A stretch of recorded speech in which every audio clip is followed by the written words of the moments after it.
स्वागत है आप सभी स्टूडेंट का राकेश मेहरा जी के क्लासेस के यूट्यूब चैनल पर।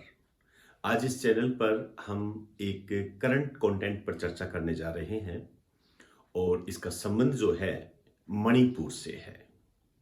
लेकिन ये जो हमारे सामने जो खबर आई है इसमें एग्जाम की दृष्टि से काफ़ी महत्वपूर्ण फैक्ट हमारे सामने निकल कर आते हैं। नेशनल मूवमेंट से भी ये संबंधित है, कुछ बच्चे इसमें कंफ्यूज भी हो जाते हैं। वो सब बातें हम यहाँ करने जा रहे हैं। आपने न्यूज़ में सुना होगा, न्यूज़पेपर पे पढ़ा होगा कि मणिपुर में जनजाति संग्रहालय की आधारशिला रखी गई है, शिलान्यास किया गया है गृह मंत्री अमित शाह के द्वारा। आइए जानने का प्रयास करते हैं कि ये खबर आपके एग्जाम की दृष्टि से कैसे महत्वपूर्ण हो सकती है।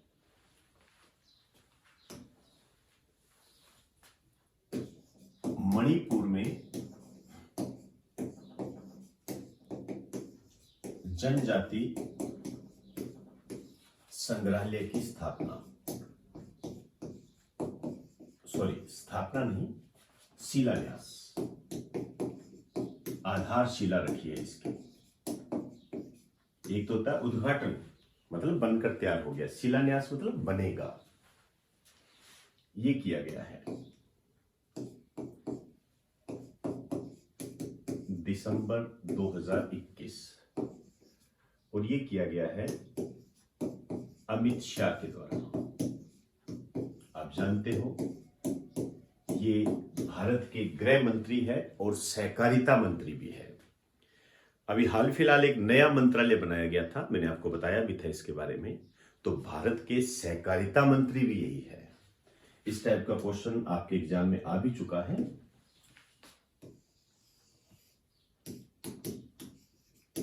भारत के गृह मंत्री व सहकारिता मंत्री,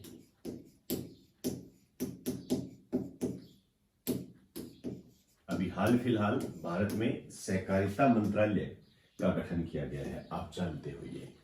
और इसका जो शिलान्यास किया गया है ये है तमेंगलोंग में। स्थान जो है ये है तमेंगलोंग, ये आपको ध्यान रखना है। ये जो तमेंगलोंग है ये मणिपुर का एक जिला है, वहां पर इसका शिलान्यास किया गया है। अब मैं थोड़ी सी बात मणिपुर के बारे में करना चाहूंगा। मणिपुर जो है इसकी जो राजधानी है ये है इम्फाल। यहां मैं आपको आगाह करना चाहूंगा कि ये जो पूर्वोत्तर राज्य होते हैं, जैसे मणिपुर हो गया, मेघालय हो गया, मिजोरम हो गया, नागालैंड हो गया, त्रिपुरा हो गया, अरुणाचल प्रदेश हो गया, सिक्किम हो गया, असम हो गया, इन संबंध में आप इनकी राजधानियों पर गौर करें। एसएससी और रेलवे में राजधानियों को सुमेलित कराने वाले क्वेश्चंस मैंने कई बार देखे हैं और कई बार डायरेक्ट पूछ लिया जाता है। हालांकि सुमेलित करने वाले क्वेश्चंस की भरमार ज्यादा है, तो थोड़ा ध्यान रखें आप। तो यहाँ की राजधानी इम्फाल है और यहाँ के जो मुख्यमंत्री है ये है एन बीरेन सिंह। बस ज्यादा इसमें उलझने की आवश्यकता नहीं है। उलझाने को कितना ही उलझा दो, राज्यपाल भी ले आओ, प्रथम मुख्यमंत्री भी ले आओ, इससे कोई फर्क नहीं पड़ता है। हम कितना भी करें फिर एग्जाम के जो मेन मकसद होता है उससे हम पीछे हट जाते हैं। फिर तो वही है कि आसमान के नीचे जो कुछ है वो पढ़ लो, ऐसे तैयारी होती नहीं है। पढ़ने का अपना एक क्राइटेरिया होता है जिसे हम स्मार्ट तैयारी के नाम से जानते हैं। ये स्मार्ट तैयारी की दिशा में उठाया गया ये एक कदम है। आइए, अब ये जो जनजाति संग्रहालय है ये जो रखा गया है ये रानी गोडिल्यो के नाम पर, रानी गोडिल्यो के नाम पर है। अब ये रानी गोडिल्यो जो है ये आपके एग्जाम की दृष्टि से इंपॉर्टेंट बन जाती है, राष्ट्रीय आंदोलन से संबंधित है। कौन है ये रानी गोडिल्यो? आइए बात करते हैं। एक तो इसका जो जन्म हुआ था ये हुआ था 26 जनवरी 1915 को। 26 जनवरी 1915 को इसका जन्म हुआ था और इसके जो गांव का नाम है नूंग काओ। आपको हल्का सा ध्यान रखना पड़ेगा। स्थान है नूंग काओ, इसके गांव का नाम है नूंग काओ, और ये कहां पड़ता है? इस जिले में है, तमेंगलोंग जिला में है। और यहीं पर इनके नाम पर जनजाति संग्रहालय स्थापित किया गया, और ये मणिपुर में है। तो इनका जन्म कहां हुआ था? मणिपुर में। अब ऑब्वियसली बात है, जनजाति संग्रहालय है तो हमें यह पता होना चाहिए कि रानी गौडिल्य की जनजाति क्या थी। तो इसकी जनजाति थी रोंगमई, रोंगमई जनजाति। आपसे यहां पर इस तरीके से भी क्वेश्चन पूछा जा सकता है कि रोंगमई जनजाति किस प्रदेश से संबंधित है, किस राज्य से संबंधित है, क्योंकि आप जानते हो कि जनजातीय समूह भी आपके सिलेबस में होता है। विभिन्न प्रकार की जनजातियां आपसे पूछी जाती है। तो रोंगलोई जनजाति का संबंध मणिपुर से है, रानी गौडिल्य की जनजाति थी ये। इसके अलावा आप जो ये देख रहे हो रानी, वास्तव में जो ये रानी है वैसे रानी नहीं है। रानी एक उपाधि है, जवाहरलाल नेहरू के द्वारा इन्हें दी गई थी उपाधि रानी।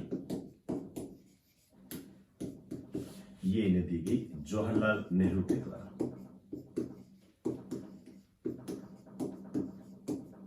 ये ध्यान रखिए, एक बात नोट कर लें।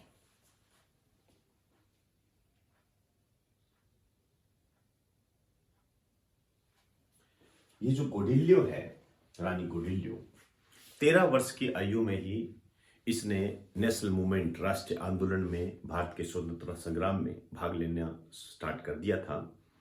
और इसने अपने साथियों सहित 1930 में जो सविनय अवज्ञा आंदोलन हुआ था उसमें योगदान दिया था अपना। कुछ बातें लिखते हैं हम।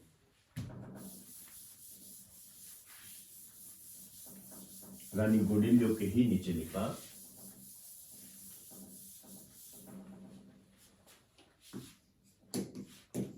इन्होंने 13 वर्ष की आयु में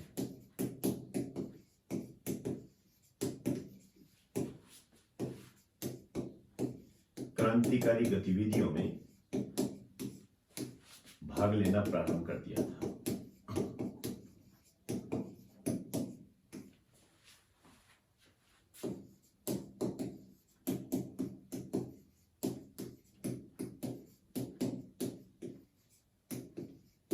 एक तो ये बात है, और यहां पर आप ये ध्यान रखें, इनकी जो क्रांति का जो केंद्र था ये था नागालैंड। बस यहीं पर बच्चों को कंफ्यूजिंग होती है। आपके क्वेश्चन भी आया हुआ है कि गौडिल्य का संबंध किस राज्य से था, तो उसमें नागालैंड दे रखा है, तो नागालैंड उसमें आ जाता है, मणिपुर नहीं आता है। लेकिन कई बार मणिपुर आ जाता है, नागालैंड नहीं आता है, तो बच्चे इसमें कंफ्यूज हो जाते हैं कि नागालैंड है या मणिपुर है। तो आपके सामने सारी स्थिति क्लियर हो गई है। इनके जो क्रांति का जो केंद्र था, जहां पर इन्होंने क्रांतिकारी आंदोलन चलाया था, वो तो है नागालैंड, नागालैंड। और जहां पर इनका जन्म हुआ था वो है मणिपुर। तो मेरे हिसाब से आपको बातें क्लियर हो गई होगी। और इसी कारण से इनका एक निक नेम और है, इन्हें कहते हैं नागालैंड की रानी लक्ष्मीबाई। कितना शानदार क्वेश्चन बनता है। नागालैंड की रानी लक्ष्मीबाई के नाम से भी इसे जाना जाता है, ये नोट कर ले आप। फिर लिखिए, इन्होंने 1930 के सविनय अवज्ञा आंदोलन में, सविनय अवज्ञा आंदोलन में सहयोग दिया था।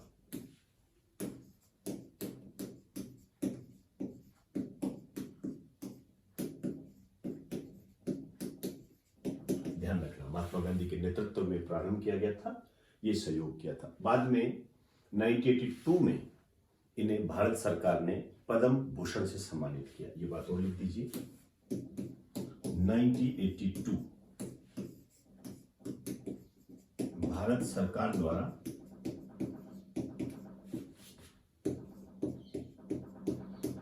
पद्म भूषण से सम्मानित।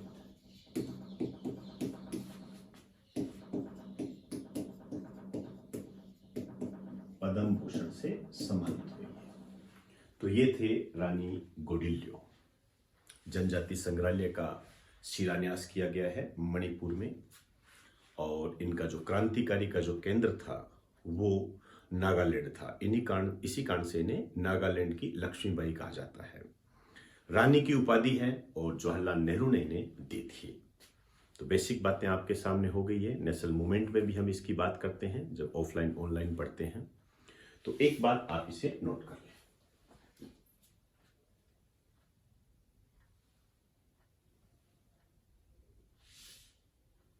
अब मैं बात करना चाहूंगा एक दो फैक्ट पर।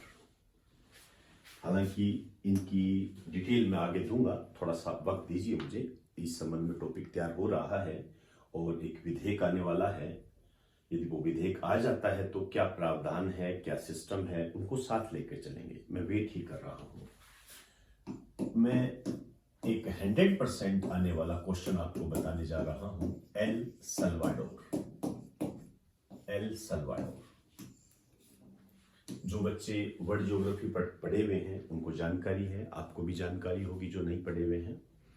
हम वर्ल्ड ज्योग्राफी में जब नॉर्थ अमेरिका करते हैं तो याद कीजिए, मैं आपको वहां पर ये मध्य अमेरिकी देश करवाता हूं। Beautiful girl Eliza has no come party. याद करो, इस प्रकार की एक ट्रिक बताकर मैं आपको मध्य अमेरिकी देशों की राजधानी और देश का क्रम याद दिलवाता हूं।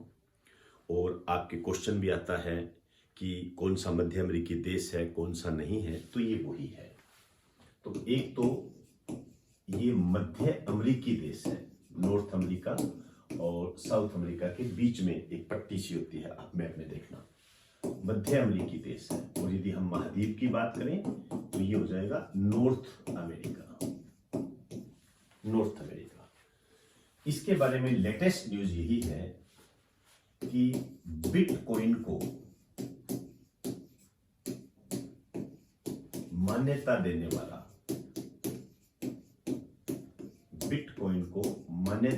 वाला दुनिया का पहला देश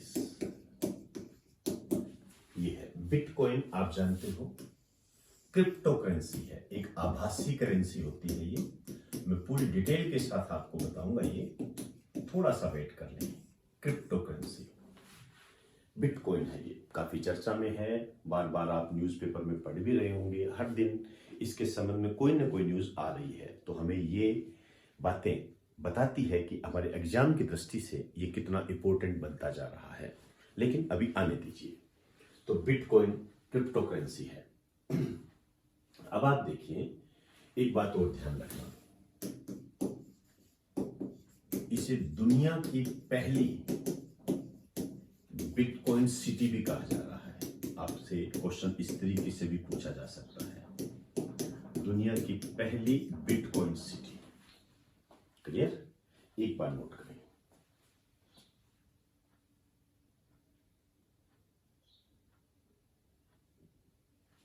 अब मैं दो इंपॉर्टेंट डेज आपको बताने जा रहा हूं। देखिए, डेज बहुत होते हैं, 365 दिन है। यदि इसको हम लेके चलें तो इसमें कम से कम 5-5 गुना और मिला दो, कम से कम 500 दिन बढ़ जाएंगे। लेकिन अब बच्चा याद भी करे तो कितना करे, सारे याद करने की कोई आवश्यकता नहीं होती है। महत्वपूर्ण बातें जो कि राष्ट्रीय और अंतर्राष्ट्रीय स्तर पर होते हैं उनको याद करना जरूरी होता है। कोई फूल डे, चॉकलेट डे ये याद रखने की आवश्यकता नहीं होती है। लेकिन स्टूडेंट है, उसका मानना यह है कि आसमान के नीचे जो भी है वो सारा मेरा है, मैं इसको पढ़ लूं। लेकिन मानसिक अवस्थाएं होती है, साइकोलॉजी होती है, हमारा अपना एक दिमाग है, इसमें हम कितना भर सकते हैं। और यदि हम ज़्यादा भर लेते हैं तो मूल बातों को हम भूल जाते हैं, और मूल बातों को भूल जाते हैं तो माफ़ी चाहूँगा, नाकामयाबी मिलती है। तो थोड़ा ध्यान रखें आप। इम्पोर्टेंट जो तथ्य होते हैं इन पर ज़्यादा गौर करें। जैसे 2 दिवस बता रहा हूँ आपको। एक तो किसान दिवस पूछा जाता है, ये मनाया जाता है 23 दिसंबर को, आने वाला है 23 दिसंबर। चौधरी चरण सिंह के जन्मदिन की स्मृति भी मनाया जाता है। लेकिन यहां मैं ऐड करना चाहूंगा एक और दिवस, वो है महिला किसान दिवस। मैं इससे भी ज्यादा इंपॉर्टेंट मान के चलता हूं, महिला किसान दिवस। ध्यान रखें, मैंने पहले पूछा भी था आपसे, लेकिन कमेंट बॉक्स में मुझे इसके संबंध में कोई बात मिली नहीं। ये 15 अक्टूबर को मनाया जाता है। ध्यान रखें, मेरी नजर में मोस्ट इंपॉर्टेंट है ये महिला किसान दिवस। इस टाइप के क्वेश्चन आपको जरूर मिलेंगे। क्लियर? तो दोस्तों, इन्हीं शब्दों के साथ आपसे इजाजत चाहूंगा, और करंट से संबंधित जो बातें हैं आप बेफिक्र रहें। आपको जो भी बताया जा रहा है उसको बहुत ही अच्छे तरीके से आप करें, बार बार रिपीट करें, और रिपीट करके अपने दिलो दिमाग में इसको तरोताज़ा बनाए रखें। जैसे आप देखते हो ना, सब्जी वाला होता है, वो सब्जियां होती हैं, उस पर पानी डालता रहता है ताकि तरोताज़ा दिखती रहे। इसी तरीके से आपके पास जो भी कंटेंट है उसको समेटिए अपने दिमाग में, उसकी एक इमेज बना लीजिए। उससे हटकर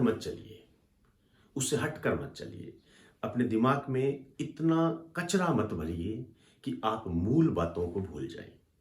यदि आप मूल बातें भूल गए तो मान के चलना, फिर हम एग्जाम में अपना जो प्रदर्शन है वो अच्छा नहीं कर पाते हैं। मेरी बात पे विचार करना, और हो सके तो अपने विचारों से मुझे अवगत भी कराना।